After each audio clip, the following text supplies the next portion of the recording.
का एक बार फिर स्वागत है। आज सुबह हमने आपको समर्थ सर्वे के माध्यम से तैयार किए गए चार्टर ऑफ रिकमेंडेशंस यानी सुझावों के चार्टर की जानकारी दी। ये सर्वे इस साल 20 शहरों में कराया गया था।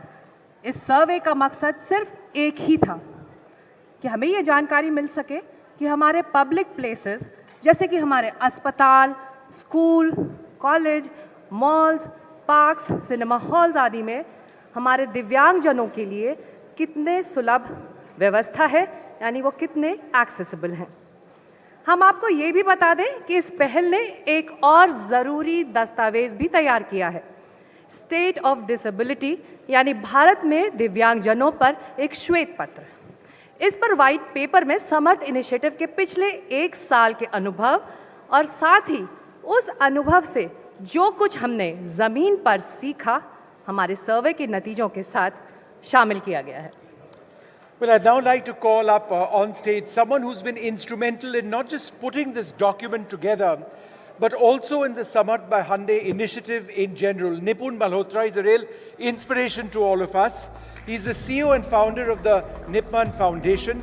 He joins us on stage. We're also happy to have in the audience today Parajita Bharti, co-founder of the Young Leaders for Active Citizenship, or YLAC. YLAC and Nipman Foundation co-authored this document in partnership with Samarth. It really does have wonderful insights. Come join us and recommendations that could aid disability conscious policy making. Sikta. निपुण, आप हमारे पहले दिन से इस initiative से जुड़े रहे और आज 1 साल पूरे हो रहे हैं। क्या बदलाव देखा आपने? कितना असर हमारे इस पहल ने डाला है? I think I would like to congratulate both Hyundai and NDTV for this campaign. I think इस campaign ने काफ़ी change लाया attitudes of persons with disabilities के लिए, because पहले क्या होता था that जब disability मीडिया में कवर होती थी, it was only covered कि अगर कोई स्कूल टॉप कर रहा है, कोई कॉलेज टॉप कर रहा है या कोई एग्जाम क्लियर कर लिया किसी ने, इंग्लिश में एक टर्म होती है इंस्पिरेशन पॉर्न या feel good factor around disability, खाली वही होता था। I think with this campaign पहली बार issues related to disability cover किए गए हैं, whether it's in terms of infrastructure, education, employment, sports, as you saw earlier today. So I would really like to congratulate NDTV and Hyundai for this Samarth campaign. Parajita, in terms of preparing the white paper, could you tell us what that experience has been? What does some of the data suggest? Congratulations to everyone involved in this initiative. I think for us, so our organization is Young Leaders for Active Citizenship. It's very important for everybody to recognize disability as something that the entire society needs to work on. And through this paper, the idea was to bring a whole of society approach so that we are not just talking about physical infrastructure, we are also talking about digital infrastructure, because as the economy is changing, how are people able to access opportunities is changing very rapidly. So I think those were some of the interesting things that were less talked about before. But we were able to bring out some of those barriers as well that we are seeing even in the digital economy and not just physical infrastructure. आप दोनों का बहुत शुक्रिया, आप लगातार इस पहल से विष्णु जुड़े रहे दोनों। What we'd like to now do is very special, and in a sense a great deal of what this entire program is all about. We'd like to invite on stage Mr. Ansu Kim, Mr. Tarun Garg, Mr. J.T. Park of Hyundai Motor India Limited, also Mr. Sanjay Pogalia, our editor-in-chief. और हम अनुरोध करेंगे माननीय केंद्रीय मंत्री, union minister for social justice and empowerment doctor Virendra Kumar को कि वो मंच पर आए। हम आपको दिव्यांगजनों पर चार्टर ऑफ रिकमेंडेशंस के साथ साथ पहली बार एक व्हाइट पेपर भी सौंपना चाहते हैं। Ladies and gentleman, please welcome union minister doctor Virendra Kumar.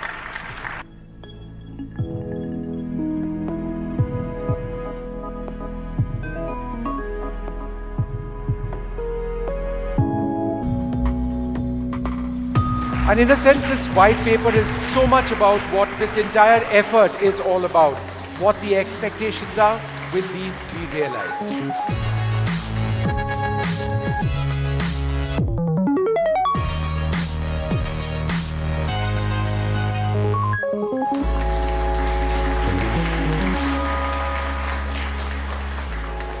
मंत्री जी, आपसे अनुरोध है कि आप हमारे साथ मंच पर बने रहिए। वीरेंद्र जी, बहुत शुक्रिया, आपने इस पहल के लिए वक्त निकाला है। आप 1 साल से इस पहल से जुड़े हुए हैं। हमारे इनॉग्रल इवेंट में वीरेंद्र जी आप आए थे और आज 1 साल इस इनिशिएटिव को पूरा हो रहा है। हम स्वागत करते हैं आपका इस कार्यक्रम में। इस 1 साल में आपने इस मंत्रालय की जिम्मेदारी एक बार फिर संभाली है, क्या बदलाव हो रहा है ज़मीन पर? सबसे पहले तो मैं धन्यवाद करना चाहता हूँ। मैं जब आकर यहाँ पर बैठा, मेरी दृष्टि जब सामने स्क्रीन पर गई, मंजिल उनकी साथ हमारा, दिव्यांगजनों के सशक्तिकरण के लिए केंद्र सरकार लगातार अपनी विभिन्न गतिविधियों के माध्यम से उनके सामाजिक, आर्थिक, शैक्षिक सशक्तिकरण की दिशा में अनेक अभियानों को आगे बढ़ाने का काम कर रही है। लेकिन उसमें आपकी संस्था के द्वारा, समर्थ के द्वारा, हुंडई के द्वारा ये जो शुरुआत की गई है, यह अपने आप में काफ़ी दिव्यांगजनों के सशक्तिकरण के क्षेत्र में उनका उत्साहवर्धन करने, ऊर्जावर्धन करने के क्षेत्र में काफ़ी शक्तिवान साबित होगी। आपने जो बात कही है पिछले 1 वर्ष में, तो हमने विभिन्न मंत्रालयों, विभागों के साथ में जो दिव्यांगजन नियमावली है, उस नियमावली के 15वें भाग के अंतर्गत सुगम्यता से संबंधित, दिव्यांगों के लिए सुगम्यता से संबंधित मानकों और विनिर्देशों को उनको समावेश करने का काम किया गया, जिसमें 38 भवनों को पूरी तरह से सुगम्य बनाया गया। साथ ही साथ 14 तीर्थ स्थलों का सुगम्यता ऑडिट भी कराया गया और सुगम्यता ऑडिट के काम को ठीक ढंग से, बेहतर ढंग से करने के लिए लेखा परीक्षकों की नियुक्तियां और उसमें फिर लेखा परीक्षकों का ट्रेनिंग के प्रोग्राम भी चलाने की दिशा में उस काम को भी आगे बढ़ाया हम लोगों ने। जी निपुल, आपके पास भी सवाल है। सर, पिछले 10 साल में चीज़ें तो काफ़ी आगे बढ़ी हैं। एक एक्सेसिबल इंडिया कैंपेन शुरू हुआ था, rights of person with disabilities act 2016 भी आया है, जिसने ये बोला था कि 5 साल में सब पब्लिक बिल्डिंग्स एक्सेसिबल हो जाएंगी। पर एक्सेसिबिलिटी की चैलेंज अभी भी रहती है, काफ़ी बिल्डिंग्स अभी भी पूरी तरीके से एक्सेसिबल हुई नहीं है। मेरे को पता है अपना एक्सेसिबल इंडिया कैंपेन 2 भी अब शुरू कर रहे हैं, तो हम कब तक आपको लगता है कि पूरा पब्लिक इंफ्रास्ट्रक्चर एक्सेसिबल हो जाएगा और अब क्या कर रहे हैं उसको अचीव करने के लिए? ये आपने बहुत अच्छा प्रश्न पूछा है। सुगम्यता के क्षेत्र में काम करना एक अनवरत, लगातार चलने वाला एक कार्य है और देश के प्रधानमंत्री आदरणीय नरेंद्र मोदी जी के कुशल मार्गदर्शन में सुगम्य भारत अभियान की जो शुरुआत हुई, सुगम्य भारत अभियान के अंतर्गत आप चाहे इस होटल में आए हों तो आपने देखा होगा कि रैंप यहाँ पर दिखते हैं। आप एयरपोर्ट पर आप जाते हैं तो आज एयरपोर्ट पर भी रैंप दिखाई देते हैं, लिफ्ट दिखाई देते हैं, हैंडल्स दिखाई देते हैं। स्कूल भवनों में जाते हैं तो स्कूल भवनों में भी वहाँ पर रैंप बनाए जाते हैं। रेलवे स्टेशन के प्लेटफॉर्म पर, हॉस्पिटल में, शासकीय भवनों में, ऐसे सार्वजनिक महत्व के स्थानों पर एक शुरुआत हुई और अधिकांश महत्वपूर्ण स्थानों पर आज दिव्यांगजनों को उनकी सुगम्यता को दृष्टिगत रखते हुए ये काम आज जहाँ प्रारंभ हुआ है, उसमें विभाग के द्वारा लगातार राज्य सरकारों के साथ में हमारी लगातार संबंधित बैठक होती रहती हैं। पिछली बार हमने त्रिपुरा में और केवड़िया मीटिंग की थी। अभी इसी महीने आगरे में फिर हमने देश के विभिन्न राज्यों के मंत्रियों के साथ में, वहाँ के दिव्यांगता से संबंधित विभागों के जो मंत्री हैं और उनके जो सचिव हैं, उन सचिवों के साथ में 2 दिन का मंथन कार्यक्रम किया, जिसमें दिव्यांगजनों के सशक्तिकरण के लिए, सुगम्यता के क्षेत्र में, शिक्षा, बुनियादी ढांचे, बाकी इन सब क्षेत्र में भी काफ़ी बेहतर ढंग से काम करने के लिए, क्योंकि ये काम केवल केंद्र सरकार के अकेले से नहीं होने वाला, इसमें केंद्र सरकार के साथ साथ राज्य सरकारों के बीच में सहभागिता आवश्यक है, एनजीओ की भी, गैर सरकारी संगठनों की, और जिस तरह से समर्थ ने ये शुरुआत की है, हुंडई ने समर्थ के कार्यक्रम के माध्यम से शुरुआत की है, इस तरह जब सभी समाज एक साथ चलेगा तो निश्चित रूप से एक दिन वो आएगा जो आपने बात रखी है, हम उस दिशा में निश्चित रूप से सफल होंगे।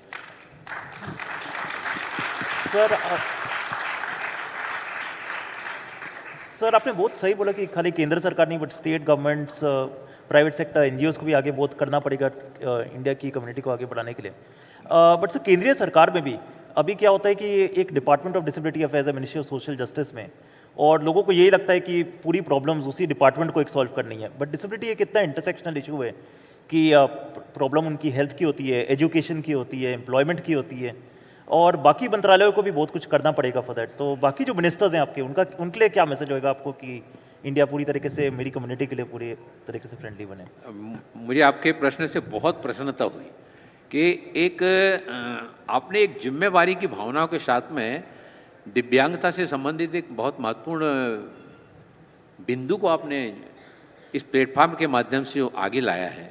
वास्तव में दिव्यांगता हम सबके लिए सामूहिक रूप से एक साथ काम करने का क्षेत्र है, जिसमें चाहे वो शिक्षा की बात हो, स्वास्थ्य की बात हो, आवास की बात हो, उनके बुनियादी ढांचों के विकास की बात हो।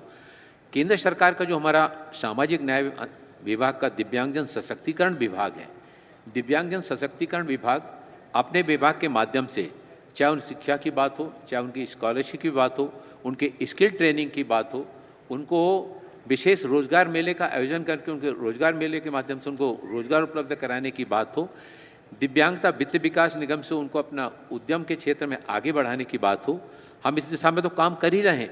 इसके साथ ही साथ हम विभिन्न विभागों के साथ में भी लगातार इस दिशा में काम करके कि बाकी विभागों का भी इसमें सहयोग मिले, ताकि सब मिल करके दिव्यांगजनों को पूरी तरह से उनको उनके शैक्षणिक, सामाजिक, आर्थिक सशक्तिकरण का उनको न केवल उनको सशक्त बनाने के लिए, बल्कि जब एक दिव्यांगजन सशक्त होता है तो उस दिव्यांगजन के सशक्त होने से परिवार सशक्त होता है, और परिवार के सशक्त होने से समाज सशक्त होता है, और जब समाज सशक्त होता है तो देश के प्रधानमंत्री आदरणीय नरेंद्र मोदी जी की भावना के अनुरूप जो विकसित भारत की परिकल्पना को लेकर आदरणीय प्रधानमंत्री चल रहे हैं, उसमें सबका साथ, सबका विकास, सबका विश्वास और सभी का सामूहिक प्रयास, उन सभी के सामूहिक प्रयासों में हमारे दिव्यांगजनों का भी सामूहिक प्रयास उसमें विकसित भारत की परिकल्पना को साकार करने में शामिल होगा।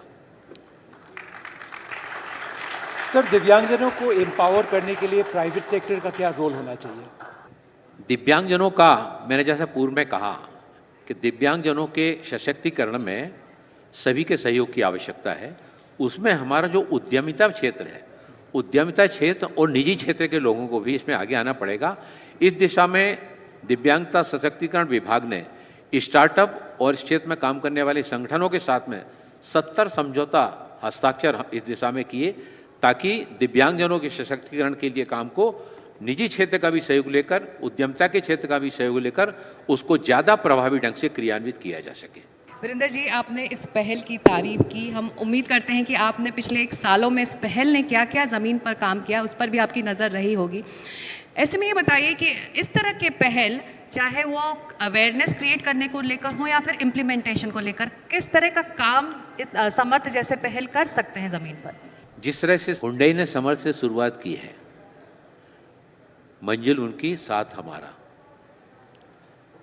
अब उनको अवेयरनेस प्रोग्राम के साथ में जोड़ने के लिए, जागरूकता के साथ में जोड़ने के लिए हम जहां रेडियो, टेलीविज़न, सोशल मीडिया, इन सारे संसाधनों का उपयोग कर रहे हैं, वही साथ ही साथ मंत्रालय के द्वारा चाहे वो दिव्य कला मेले की बात हो, चाहे दिव्य कला शक्ति की बात हो, और उन दिव्य कला मेलों में रोजगार मेलों के साथ में जोड़ने की बात हो, फिर एडिप योजना के अंतर्गत दिव्यांगजनों के लिए सहायक उपकरणों की बात हो, ये सब उनके अवेयरनेस के लिए, एक और जहां उनको सशक्त बनाने के लिए, सशक्त बनाने के साथ ही साथ उनको अवेयरनेस प्रोग्राम से जोड़ने के लिए भी, क्योंकि जब इस तरह के कार्यक्रमों का आयोजन होता है तो उसमें केवल हमारे एक दिव्यांगजन अकेला नहीं आता, उस दिव्यांगजन के साथ में परिवार के परिजन भी आते हैं, उसके साथी भी आते हैं। और जब इस तरह की संस्थाओं के द्वारा इस तरह के कार्यक्रमों को स्वरूप प्रदान किया जाता है, 1 वर्ष पहले हुंडई के द्वारा यहीं से स्थान से शुरुआत की गई थी, और 1 वर्ष में जैसे विभिन्न गतिविधियों के माध्यम से दिव्यांगता के क्षेत्र में इस काम को आगे बढ़ाया गया।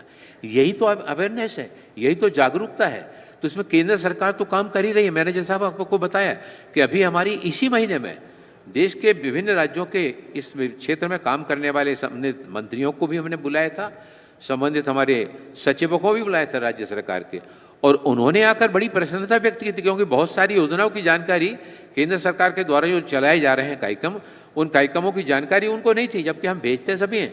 लेकिन वहाँ पर हमने हर योजना के बारे में प्रेजेंटेशन करने के लिए व्यापक प्रेजेंटेशन, उसके बाद उनका कोई शंका समाधान है उसके लिए भी व्यवस्था की गई थी।